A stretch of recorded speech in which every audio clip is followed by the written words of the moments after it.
kureka mbanze nkungura ubumenyi mwagure mu bitekerezo nkubwire ibintu nzi neza ko utarusanzwe uzi. Ubushakashatsi bugaragaza ko imibu ikunda kurya abantu bariye imineke.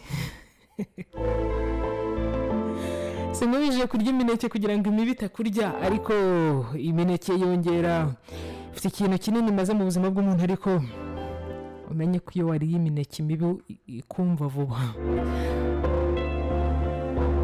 Mama yavukanye igira izavamo wowe. Ibyo ngibyo wari ubizi. Ni ukuvuga ngo iyo bavuze ngo Imana yakumenye utarabaho, utaraba urusoro mu nda ya nyoko, imura igi wowe uzavamo.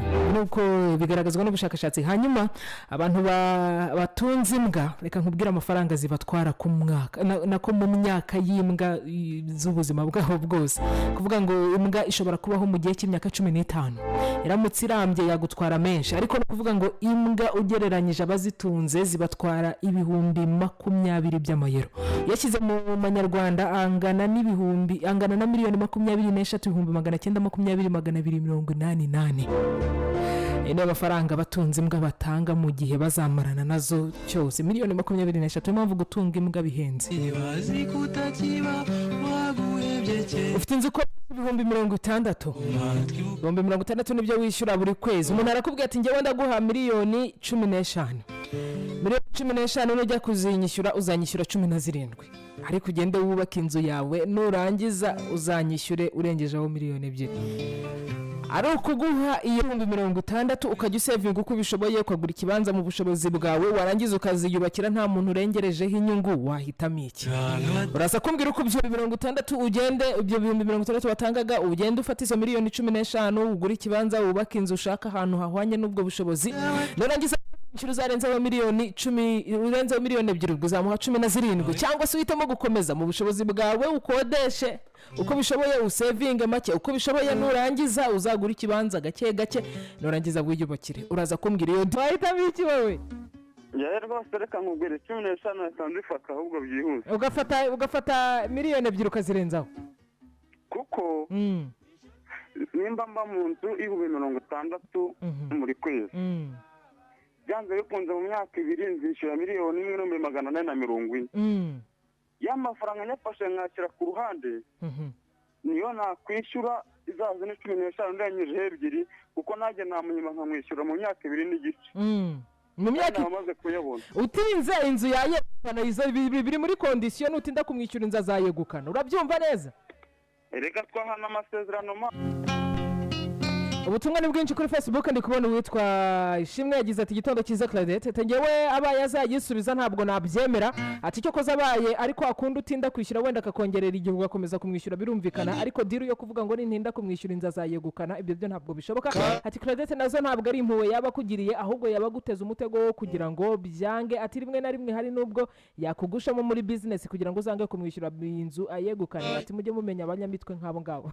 Uwitwa Fulgence yagize ati igitondo cyiza Claudette, ati ngewe icyo navuga kuri iyo nsanganyamatsiko, ati ntabwo nabyemera. Ati birutwa no kujya muri banki ugafata amafaranga make uzabasha kwishyura, ati ukagenda wubaka gahoro gahoro, atari ku muntu aguhaye amafaranga akagushyiraho condition birangira uziguyemo ugahomba. Witwa Nadia yagize ati igitondo cyiza Claudette, ati nazifata nirukanka, ati kubera ko ndamutse mfite akazi nabasha kugenda mwishyura, nafata ayo mafaranga make nkayashyira muri business, ayandi nkayubakamo inzu ya make, narangiza ngakomeza nkamwishyura, nanjye nkabona inzu yanjye ku giti cyanjye. Usanga abantu benshi babihomberamo. Ati umukire we azana amafaranga rimwe na rimwe ari nayo yagujije banki, akaza akayaguha mu buryo bworoshye gutyo nta zindi procedure.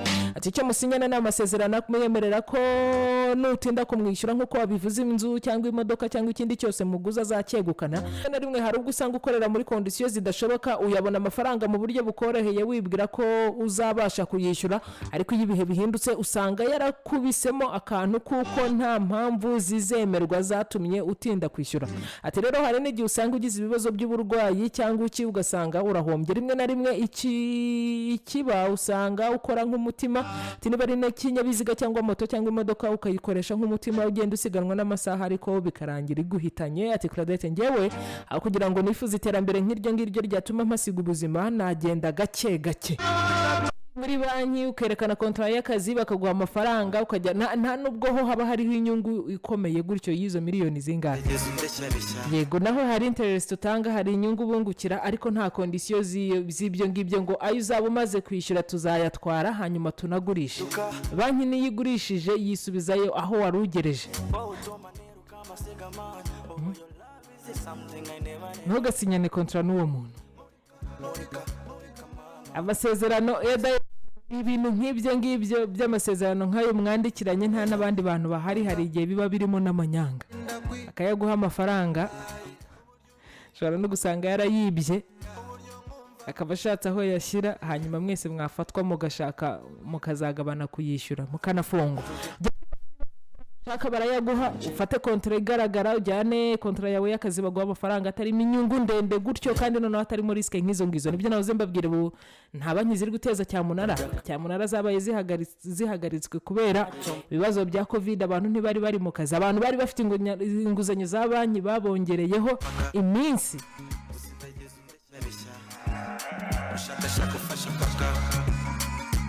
Aho gusinya diri nk'iyo ngiyo wakora gake gake. Niba kujya muri banki bikunaniye, kora gake gake.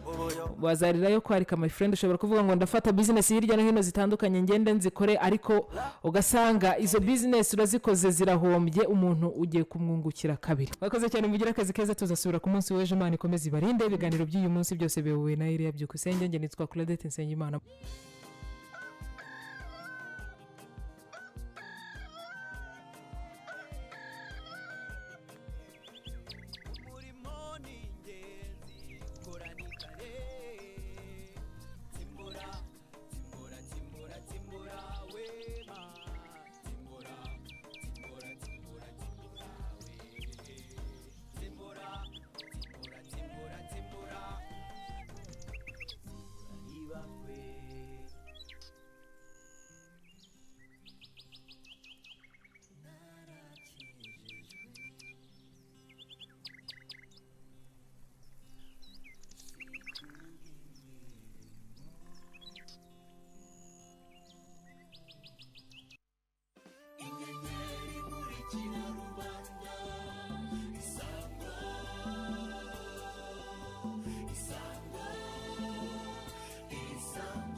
Isango Star rifitanye isano muzi n'abakunzi bayo. Iki gihango kitwongerera ubuhanga n'imbaraga zo kubanogera. Ntituzakura mu ruge kuri urwo rugendo rero, hagamijwe kurushaho kubegera no kubegereza ibikorwa byacu ari nabyo byanyu, abo mu majyaruguru no mu burengerazuba bw'u Rwagasabo. Namwe twabasanze ngo dusangire ijambo, dufatanye kwidagadura mu biganiro bya Isango Star, inyenyeri imurikira rubanda. Ubu muratwumvira ku 105.5 FM. Nimutugane kandi tubafashe kwamamaza ibyo murusha abandi, kuko wakoranye n'isango bucya yabaye kimenya bose. Isango Star.